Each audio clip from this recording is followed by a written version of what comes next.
नमस्कार।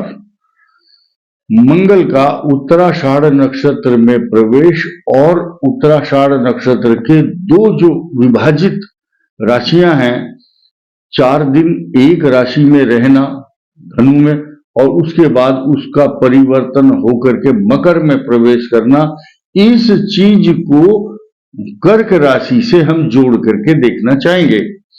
कर्क राशि पर इस संचरण का, इस ट्रांजिट का क्या असर हो सकता है, तो इसको कम शब्दों में समझने की कोशिश करते हैं। कर्क राशि पहले से ही शनि की ढैया से पीड़ित है, नंबर 1।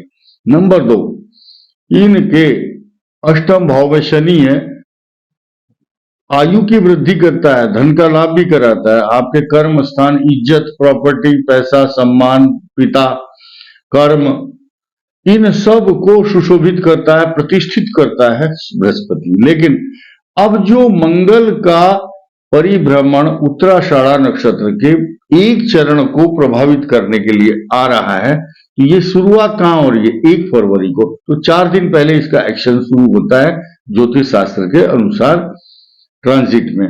तो असर होता है, कैसे होता है कि कर्क राशि नीच राशि मानी जाती है मंगल के लिए, लेकिन उच्चाभिलाषी हो करके मंगल इतना मजबूत स्थिति में होता है, कर्क के 6ठे भाव में आएगा तो पूर्ण दृष्टि होगी कर्क राशि पर, जो नीच दृष्टि कहलाती है। लेकिन अब वहां पर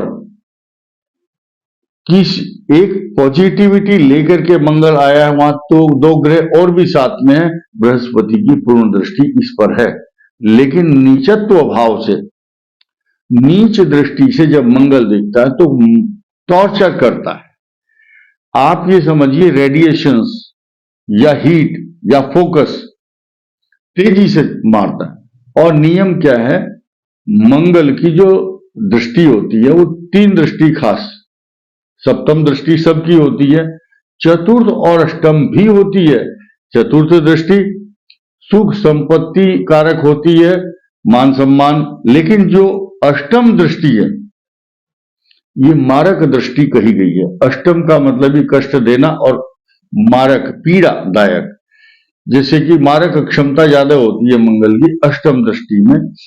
तो ऐसे स्थिति में जो पहले से ही पीड़ित राशि है कर्क, उस पर मंगल का इस प्रकार से अष्टम दृष्टि डालना, ये किसी दृष्टि से न्याय संगत अच्छा नहीं कह सकते, लेकिन ठीक 4 दिन के लिए है ये।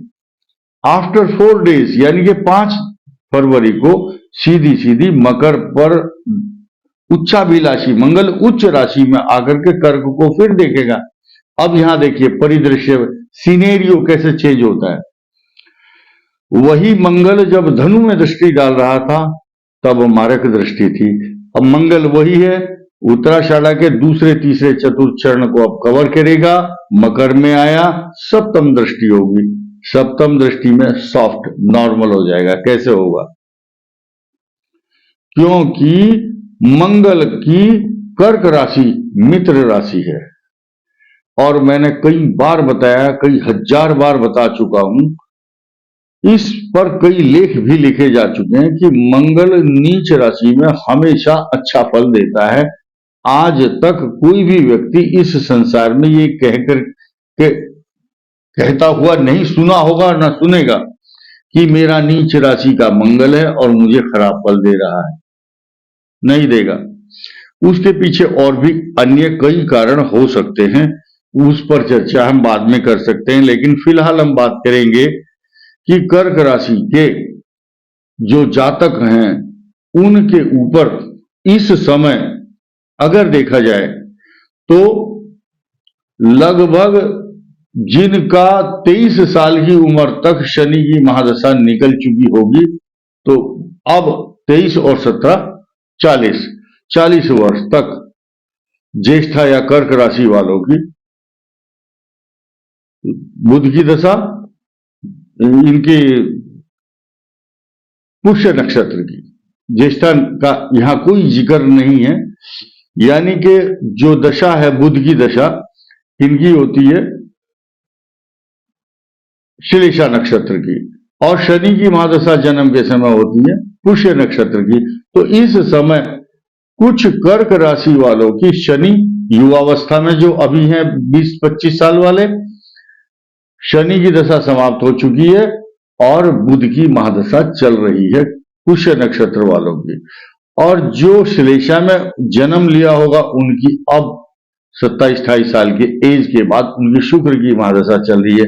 उनका तो आनंद है चारों तरफ से। कर्क लगन, कर्क राशि, शुक्र की दशा, चारों तरफ से आनंद, सुख, वैभव, पैसा, प्रॉपर्टी, आभूषण, हर चीज ठीक है। ढैया चल रही है वो बात अलग है, ढैया के साइड इफेक्ट अलग, शुक्र की महादशा का सुख वो अलग है, दोनों डिफरेंट है। कुछ लोगों के मन में से भ्रम निकालना चाहता हूं, वो बोलते हैं, बोले जी अभी तो आपने अच्छा बताया, अभी आपने खराब बताया। भाई समझो, ढैया का काम है अलग डिपार्टमेंट और शुक्र का काम है सुख देना, वो अलग डिपार्टमेंट है। इसीलिए शास्त्र कहता है कि जब इस गंभीरता को, ये देववाणी है, देवताओं की भाषा है, देवताओं की विद्या है, इसको समझना। जिन खोजा तिन पाइया गहरे पानी पैठ, मैं बबूरा बूढ़न डरा रहा किनारे बैठ। जो डर करके किनारे पर बैठ गया और ज्ञान नहीं है, a little knowledge is always dangerous thing. तो लोगों को भ्रम पैदा करते हैं ऐसे व्यक्ति। तो कर्क राशि पर जो ढैया है उसके एक्शन अलग है, लेकिन जो सुखदायक शुक्र की महादशा है वो उनको अच्छा फल देगी। उसके बाद सूर्य दशा अच्छा फल देगी, चंद्र दशा और भी अधिक। चंद्रो ददाति धन कांचन भूमि लाभम, नौकर, सेवक, सेविकाएं, भूमि, पैसा, अच्छा खान पान, गाय भैंस, दूध, दही, घी, सुख प्राप्त होता है। तो कर्क राशि इस संसार की सबसे भाग्यशाली राशि इसलिए होती है कि जो कर्क राशि वालों को एक प्रिविलेज, एक सुख तो जन्मजात मिलता है। क्या कि उनका चंद्रमा स्वग्रही होता है। जिंदगी में लोग बाग ये लालायित होते हैं, लालच में फंसे रहते हैं, यार हमारी कुंडली में एक भी ग्रह स्वग्रही नहीं है, उच्च में नहीं है, किसी का नीच राशि में। लेकिन कर्क राशि इज एन इंपॉर्टेंट राशि इन यूनिवर्स बिकॉज एक ग्रह तो इनका स्वग्रही होता ही है, इसीलिए वो जन्मजात सुखी माने जाते हैं और सुखी क्यों ना हो। लेकिन ये सूर्य के ऊपर, जैसे सूर्य के नीचे बादल आ जाते हैं कुछ समय के लिए, सूर्य का प्रकाश पृथ्वी पर नहीं आता, लेकिन वो ऐसा नहीं कि सूर्य अस्तित्व में नहीं है, खत्म हो चुका है, नहीं। ठीक इसी प्रकार कर्क राशि का जो महत्व वो अपनी जगह रहता है। कुछ समय के लिए ग्रह आए और चले गए।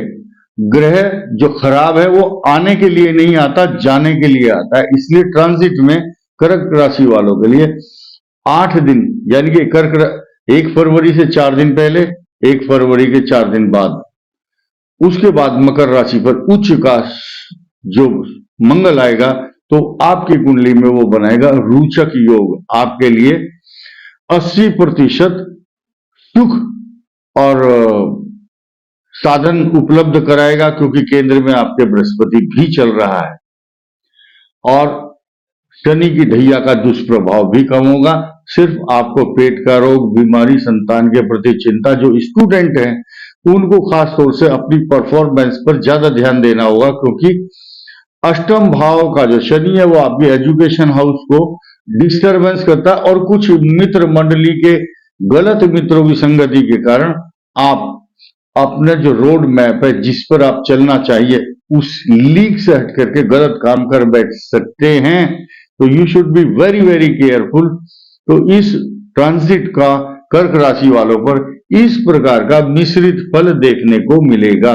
कर्क लगन और कर्क राशि दोनों इसमें शामिल होंगी, इसमें कोई संदेह नहीं है।